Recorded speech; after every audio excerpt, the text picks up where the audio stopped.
Hello everybody, it's Rick. It is the 17th of March, 2022. What is it? St. Patty's Day? Okay. Don't celebrate it. Anyway, if you need to contact me, my email is rick, rick0327 at me.com. Here we go. Here's the slide. Okay. My paperwork requires a gift, which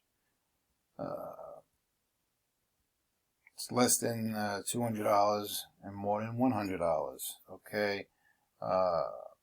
Please keep your email very brief. I do not need to, I don't mean this to sound, nasty. I don't really need to hear your situation other than you owe child support or you owe arrears.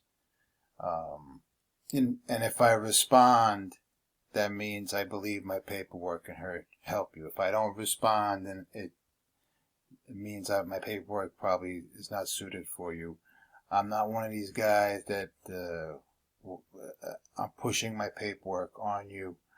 I'm not greedy at all. Okay, that's the reason why my paperwork is not. I don't ask for a lot. Okay, I could get a lot more. I know a lot of you that watch my videos, you're probably tired of hearing me say that, but there are people out there that ask for a lot of money and they don't give you a lot. Okay, and I'm not here to compete with anybody. I'm not here to fight with anybody. I don't care. If somebody's out there bad-mouthing me, I don't want to know about it. I don't really care, other than I know I'm legit. When you receive my paperwork, you will know I'm legit. People are always very happy after they receive my paperwork. Okay, because I put you in a position where you can win. Okay, and give these people a hard time because they're going to try and steamroll all over you. Okay. I only have paperwork for child support. Okay, I don't give legal advice. I do not pick out paperwork for you. And I do not work personally with you by exchanging emails going back and forth. Okay, I don't make any guarantees. If anybody makes you a guarantee, they're lying to you. Okay, it's really that simple. I have at least 60 affidavits for different situations. I help you out. Okay. I help you out a lot. All right, so what do you do when you receive a letter from child support? Okay, this letter is an offer to contract, and you'll notice right away they tell you must respond or appear, and if you don't, you may be arrested. You may have your driver's license suspended. Those are psychological tactics to obtain consent and obtain personal jurisdiction from you. Okay? Because they're scaring you. And you know what? You should be scared because if you do not appear, you do not respond, they will start sending out paperwork all over the place. Well, especially if they have your social security number already, they'll notify your employer, they'll notify your bank, all right, notify the credit agencies. I mean, they're brutal, all right. These people are brutal, and they'll destroy your life. All right, so you have to respond right away.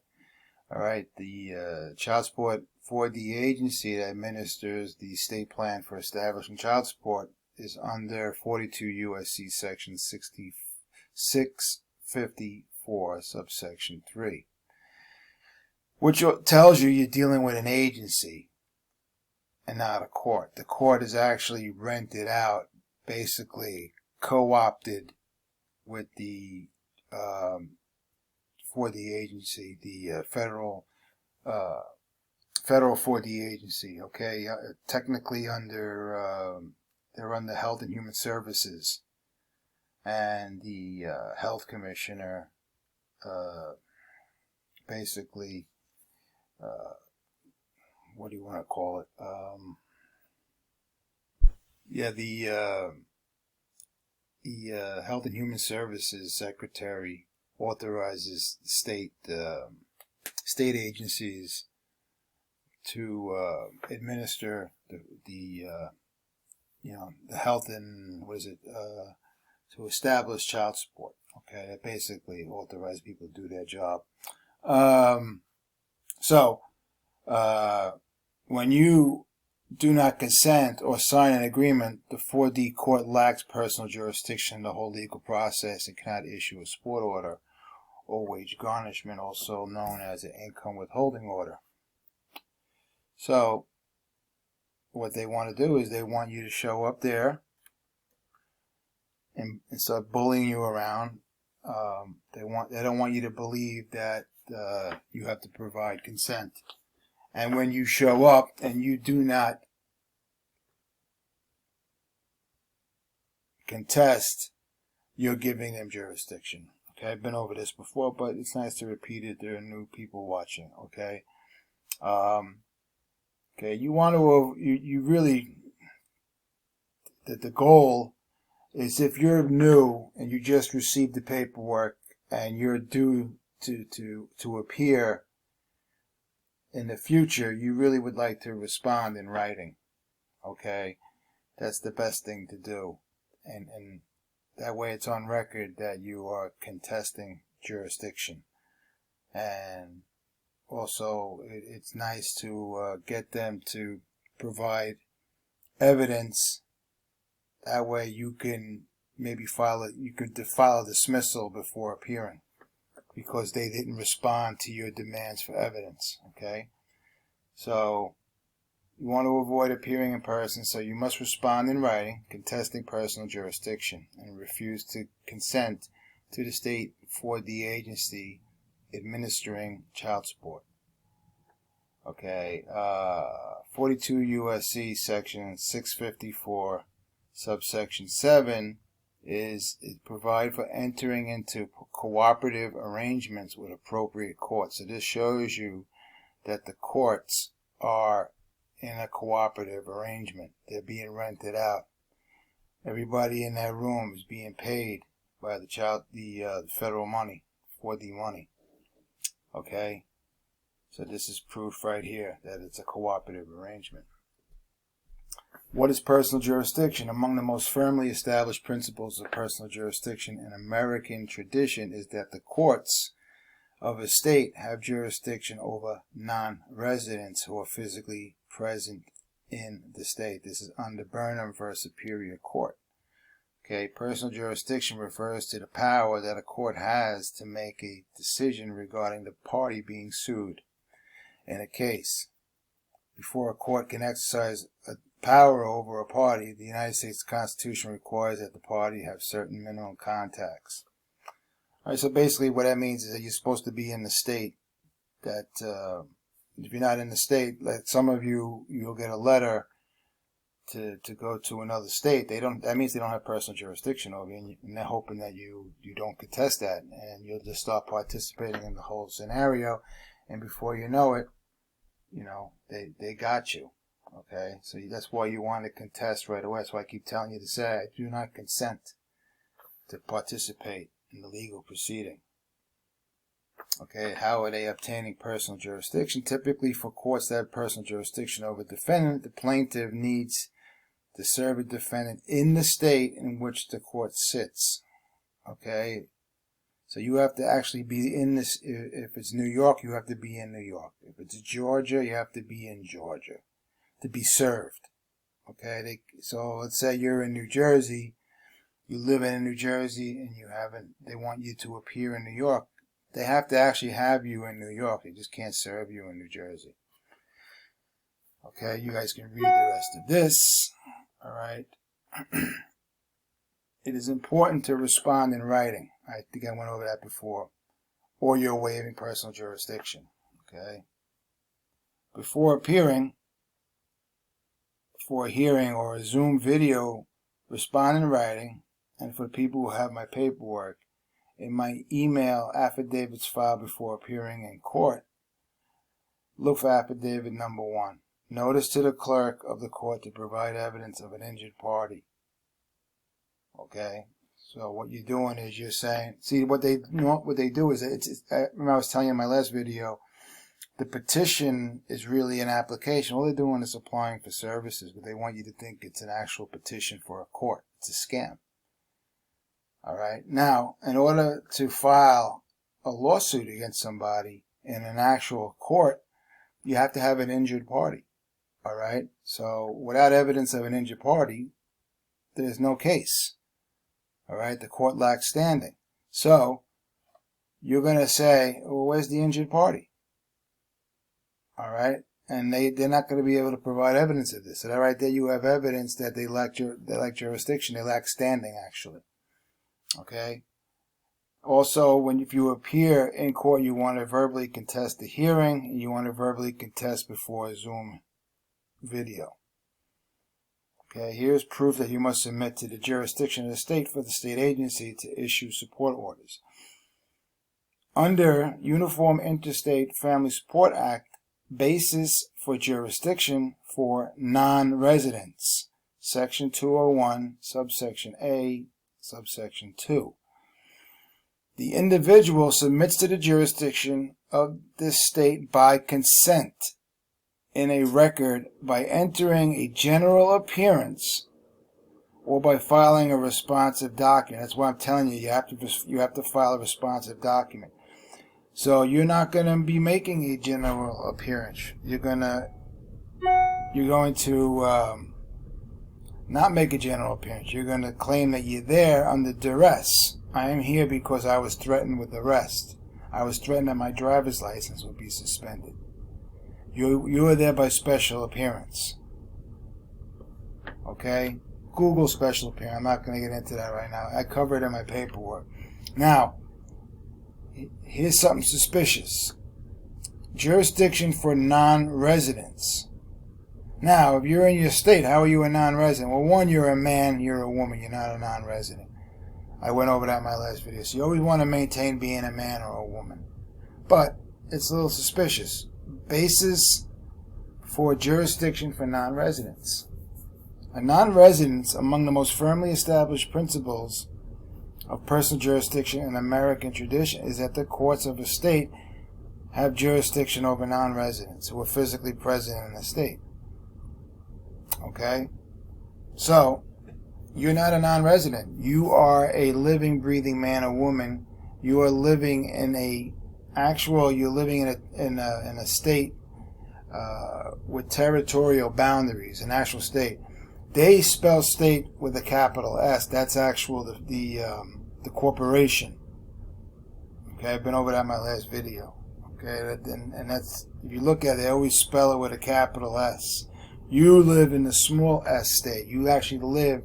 You're standing on the land. Excuse me. Remember that.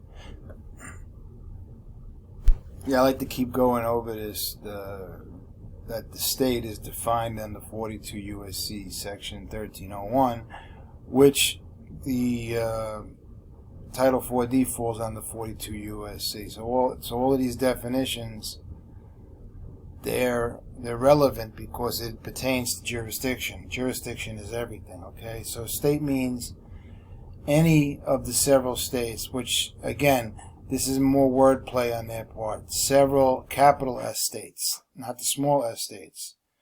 All right, the several states are actually the actual 50 states, the land. Okay, anyway, it's District of Columbia, Washington, D.C., the Commonwealth of Puerto Rico, Commonwealth of the North Mariana Island, Guam, Virgin Islands. Okay, so those are federal properties. We've been over that before. So you live in the several states. Okay, so a support order means a judgment, decree, or order, whether temporary, final, or subject to modification, issued by a or an administrative agency of competent jurisdiction. See, competent jurisdiction, they require your jurisdiction.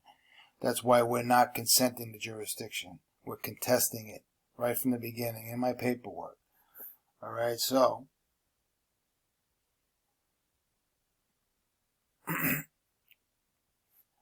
The child support agency requires you to, if you have my paperwork, you're going to file an affidavit. All right, I have affidavit number 1, which requires them to respond within 10 days. All right.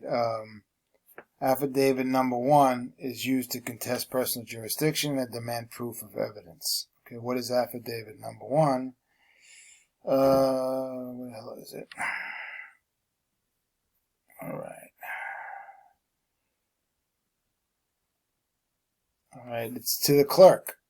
All right, the affidavit number 1 is to the clerk, because the clerk is the one that's going to be notifying you from the child support agency, and they're going to be demanding that you appear. They're threatening you with arrest, suspension of your driver's license. So the title of it is Notice to the Clerk of the Court to provide evidence of an injured party. It's also to provide evidence, proof of your consent to an agreement, signature on an agreement. Excuse me.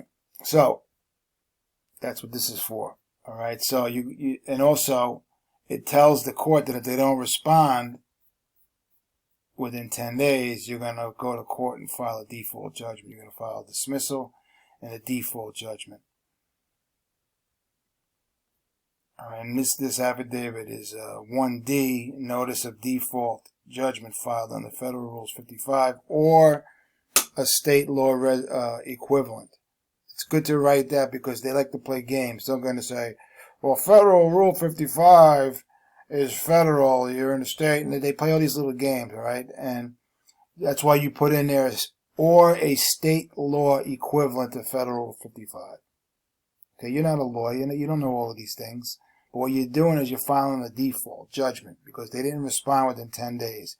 You demanded evidence of jurisdiction. They did not respond with evidence of jurisdiction or evidence of your consent of a signature on an agreement.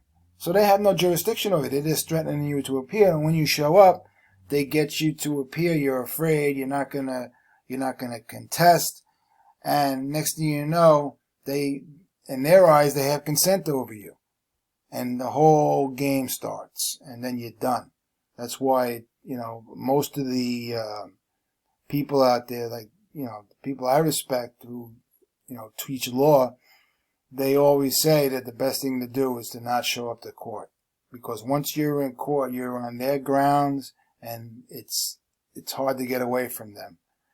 All right, that they got me. I went into court with all kinds of paperwork thinking, also I went there with a lawyer. I didn't know any better. This was, 12 years ago. And they got me. It was, and they destroyed me. So you want to try to avoid going to court the best you can by filing a responsive document demanding evidence of their jurisdiction over you. Okay? So you're going to require the child support agency to respond within 5 to 10 days. All right. After 10 days, you're going to go and file a default judgment. Okay? So if you have my paperwork, you sent in affidavit number 1. I showed it to you. You wait 10 days. After you file affidavit number 1 affidavit number 1 is used to contest personal jurisdiction. I may have went over this before. I apologize. That's what happened. I clicked it and it didn't go forward. So you read it twice. It's good. All right. So let's say you're one of these people that you already have an existing support order. Okay. I had a guy, last week. I may have mentioned it to you guys in the last video, but basically they threatened to arrest him if he didn't sign. Isn't that? Let me tell you something, guys. If they're threatening to arrest you unless you sign something, something's not right. There's no way that's legal. All right, you might, you may have to. You're playing chicken with these people. You may have to say, you know what, then arrest me because I'm not signing that. Okay, because once they got your signature, it's pretty difficult to undo it. There's ways around it. That's another reason why they don't want you to have, if you've ever been to some of these places, when I first started, it was in a small room. They don't want you to have witnesses. That's a little suspicious. I had one time I filed paperwork that I want I want to be able to bring a stenographer. They wouldn't even let me. So like, what does that tell you? I'm not allowed to bring somebody to record. They don't want you to have somebody to record the proceedings because they don't want any evidence, because they know what they're doing is illegal. Forget about unlawful, it's illegal. All right. So if your signature was gotten by a threat of force, which is what an arrest is, that's illegal. Okay, so it is fraud upon the court if you were tricked to appear or intimidated to sign an agreement. You can withdraw consent, okay, or rescind your signature. All right, and you can do that by filing an order.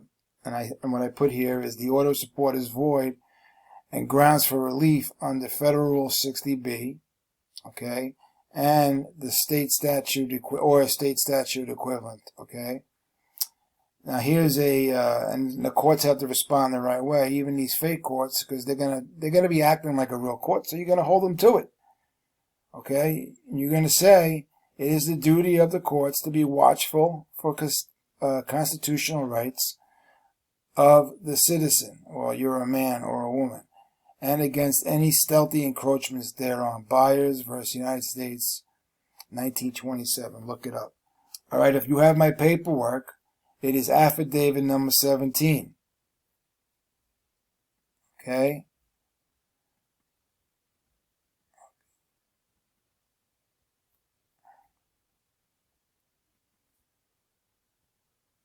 Okay?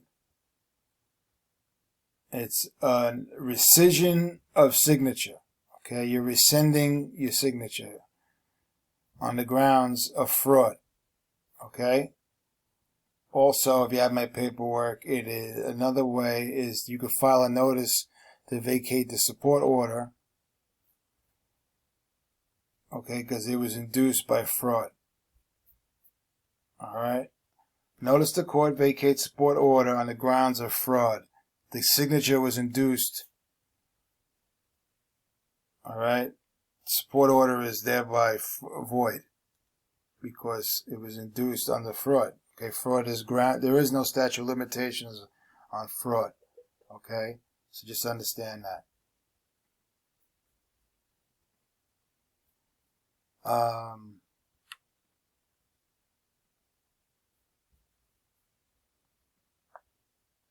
right, I just went over this before. If you have an existing order for support because you were tricked or intimidated to sign an order or support agreement, you could file an order to vacate. All right, if you have my paperwork, that just showed it to you. It's affidavit 13. Again, I'm showing you that I have affidavits for all kinds of different situations. All right. Okay, the undersigned was intimidated by the state for the state agency administering. Okay, just caught the spelling error there. Okay. And then I click save and we're moving forward here. Administering the state plan for child and spousal support by sending a letter that use psychological tactics. Okay, they threaten you with arrest. They threaten to suspend your license. It's pretty hard to work without a driver's license. You know, to travel. That's an intimidation tactic that attacks your financial abilities to earn a living. This is how vicious these people are. Okay. Now, again, forced labor. I went over this before. If you're being go to child support and they start their way of receiving your support is by taking the money from your wages, it's forced labor. Okay. And what they'll do is they'll claim that if you're not working, that you're violating your support order. And they'll issue an order of arrest because you're willfully not complying with the support order. All right, that's forced labor. It's a crime on the 18 U.S.C. Okay, we've been through this before. And, you know, it's good for, repetition. We just keep going over it again. Okay, so hopefully you learned something from this video and how to respond. receive that letter in the mail, to appear in court, you want to respond the right way. Okay, I showed it to you that by making a general appearance, you're consenting to the proceedings. Well, you're not going to make a general appearance. You're going to make a special appearance. And you're also going to notify them that you're not consenting to the legal proceedings. Okay? So hopefully that covers you guys. What I'll do just now, if you want, I'll do it slowly. I'll go through the slides. You guys can look at it. And then I'll shut the video down. Okay? So, number 1. Number 2. Number 3. Number 4. 5. 6. 7. 8. 9. 10. 11. 12. 13. And lastly, if you want to contact me, here's how you do that.